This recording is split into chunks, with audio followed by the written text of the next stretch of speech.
భక్తి మార్గం ప్రేక్షకులకు స్వాగతం. ఈరోజు మనం తెలుసుకోబోయేటువంటి సబ్జెక్ట్ జమ్మి చెట్టు యొక్క విశిష్టత. ఈ జమ్మి చెట్టునే సమివృక్షం కూడా అని అంటారు. మన భారతదేశం యొక్క సంస్కృతి సంప్రదాయాలలో అతి ముఖ్యమైనటువంటి వాటిలో ఈ జమ్మి చెట్టు కూడా ఉంది. మన హిందువులకి వృక్షాలకు సంబంధించినటువంటి పత్రాలకి పువ్వుకి కూడా ఒక ఘనమైనటువంటి చరిత్ర ఉంది. ఋషులు మనకు అందించినటువంటి ఆధ్యాత్మికతో పాటు ఆయుర్వేదాన్ని కలగలిపినటువంటి వృక్షాలను పత్రాలను కూడా మనకు పూజా కార్యక్రమంలో అందించడం జరిగింది. మనం గత వీడియోలో చూసాం మారేడు చెట్టు యొక్క విశిష్టత, అదేవిధంగా తులసి మొక్క యొక్క విశిష్టత. ఈ వీడియోలో మనం జమ్మి చెట్టు యొక్క విశిష్టతను పూర్తిగా తెలుసుకునేటువంటి ప్రయత్నం చేద్దాం. ముఖ్యంగా జమ్మి చెట్టు యొక్క విశిష్టతను సాధారణంగా మనం హిందువులు పూజా కార్యక్రమంలో జమ్మి యొక్క పత్రాలను కూడా పూజా కార్యక్రమంలో వినియోగించడం జరుగుతుంది. ముఖ్యంగా ఇది వినాయక చవితి రోజున వినాయకుడికి సమర్పించేటువంటి పత్రిలో జమ్మి చెట్టు యొక్క ఆకులు కూడా ఒక విశిష్టమైనటువంటి స్థానాన్ని కలిగి ఉన్నాయి. ఈ జమ్మి చెట్టుకు ఎందుకు ఇంత విశిష్టత అనేటువంటి స్థానం వచ్చింది? జమ్మి చెట్టుకు హిందువులకు ఎందుకు ఇంత అభినవ సంబంధం అనేటువంటి విషయాన్ని తెలుసుకునే ముందు ముఖ్యంగా 2 సంఘటనలు అయితే మనం తెలుసుకోవాలి. అది ఏంటంటే, పాండవులు అజ్ఞాతవాసం చేసే సమయంలో వాళ్ళ యొక్క ఆయుధాలను జమ్మి చెట్టుపై వద్ద ఉంచి వాళ్ళ అజ్ఞాతవాసాన్ని పూర్తిగా కొనసాగించి తిరిగి వచ్చిన తర్వాత జమ్మి చెట్టుపై ఉన్నటువంటి ఆయుధాలను తిరిగి తీసుకుని వాళ్ళ యుద్ధంలో విజయం సాధించడం జరిగింది. రెండో విషయం, రాముడు అరణ్యవాసం చేసే సమయంలో ఈ జమ్మి వృక్షం వద్ద విశ్రాంతి తీసుకుని దాని తర్వాత అరణ్యవాసం పూర్తి చేసుకున్నటువంటి సమయంలో రావణ యుద్ధం జరగడం మనకు తెలుసు.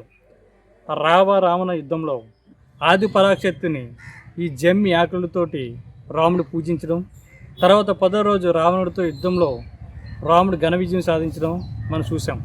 అదేవిధంగా ఈ జమ్మి చెట్టు గురించి పూర్తి విశిష్టతను ఏ విధంగా పూజించాలి, జమ్మి చెట్టు యొక్క అన్నీ కూడా వీడియోలో తెలుసుకునేటువంటి ప్రయత్నం చేద్దాం. ప్రతి ఒక్కరు కూడా ఈ వీడియోని పూర్తి వరకు చూసి జమ్మి చెట్టు యొక్క విశిష్టతను ఈ వీడియోను అందరికీ షేర్ చేయండి. హైందవ సంప్రదాయంలో దేవతా వృక్షాలుగా పేరుగాంచిన వాటిలో జమ్మి చెట్టుకు విశిష్ట స్థానం ఉంది. సెమీ వృక్షం గురించి మన పురాణాల్లో పలుచోట్ల ప్రస్తావన ఉంది.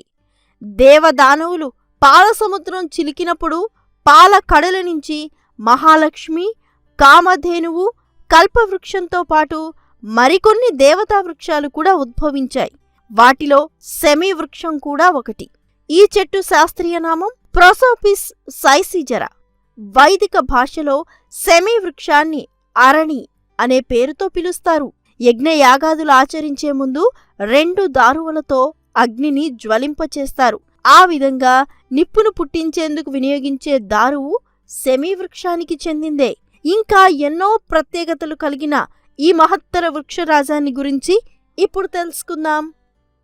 సెమీ శమయతే పాపం సెమీ శత్రువినాశిని అర్జునస్య ధనుర్ధారి రామస్య ప్రియదర్శిని. సెమీ వృక్షం పాపాలను పోగొడుతుందని, శత్రువులను నాశనం చేస్తుందని ఈ శ్లోకం యొక్క సారాంశం. త్రేతాయుగంలో శ్రీరాముడు రావణుడిపై యుద్ధానికి వెళ్లే ముందు సెమీ పూజ చేసి లంకకు వెళ్లి విజయం సాధించాడట. అలాగే మహాభారతంలో అజ్ఞాతవాసానికి వెళ్లే సమయంలో పాండవులు వారి ఆయుధాలను సెమీ వృక్షంపై భద్రపరిచి మేము మళ్లీ తిరిగి వచ్చే వరకు వాటిని కాపాడమని జమ్మి చెట్టుకు మొక్కి వెళ్తారు. అజ్ఞాతవాసం ముగిశాక సెమీ వృక్షాన్ని విజయదశమి రోజున భక్తి శ్రద్ధలతో పూజించి ఆయుధాలను చేబూని కౌరవులపైన యుద్ధం చేసి విజయం సాధిస్తారు. అప్పటి నుండి ఇప్పటి వరకు విజయదశమి రోజున సెమీ వృక్షాన్ని పూజిస్తే అన్ని పనుల్లోనూ విజయం చేకూరుతుందని అందరూ విశ్వసిస్తారు. విజయదశమి రోజు సాయంత్రం నక్షత్ర దర్శన సమయాన సెమీ వృక్షం వద్ద గల అపరాజితాదేవిని పూజించి పైన చెప్పబడిన శ్లోకాన్ని స్మరిస్తూ చెట్టుకు ప్రదక్షిణలు చేస్తారు. ఆ తర్వాత జమ్మి చెట్టు ఆకులను తీసుకువచ్చి పెద్దవారికిచ్చి ఆశీస్సులు తీసుకుంటారు. వినాయక చవితి రోజు చేసుకునే వరసిద్ధి వినాయక ఏకవిశంతి పత్రి పూజాక్రమంలో జమ్మి ఆకు 12వది. జమ్మి చెట్టుకు సంప్రదాయ ఆయుర్వేదంలో కూడా విశిష్ట స్థానం ఉంది. ఈ చెట్టు ప్రతి భాగంలోనూ అనేక ఆయుర్వేద గుణాలు కలిగి ఉన్నాయి. జమ్మి చెట్టు నుండి వచ్చే గాలి ఎంతో శ్రేష్టమైంది. దీని గాలిని పీలిస్తే చాలా రోగాలు హరిస్తాయి. జమ్మి ఆకుల నుండి పసరు తీసి దానిని పుళ్ళు ఉన్న చోట రాస్తే కుష్ఠవ్యాధి నయమవుతుంది. కొన్ని జమ్మి ఆకులు, కొంచెం చెట్టు బెరడు, 2 మిరియాలు నూరి మాత్రలుగా చేసుకుని మజ్జిగతో వేసుకుంటే అతిసార వ్యాధి తగ్గుతుంది. అవాంఛిత రోమాలు కలవారు జమ్మి ఆకుల పసరను అవి ఉన్న చోట రాసుకుంటే మంచి ఫలితముంటుంది. జమ్మి చెట్టు బెరడులో యాంటీబ్యాక్టీరియల్ లక్షణాలు ఉన్నాయి.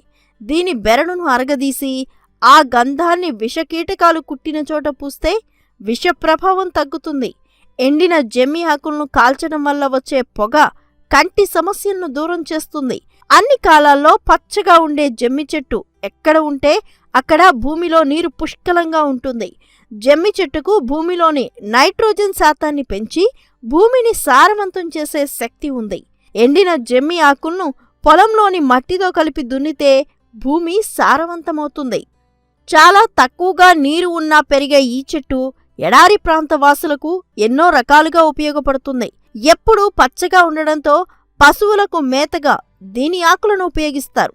దీని మేత పశువులకు మంచి పౌష్టికాహారం.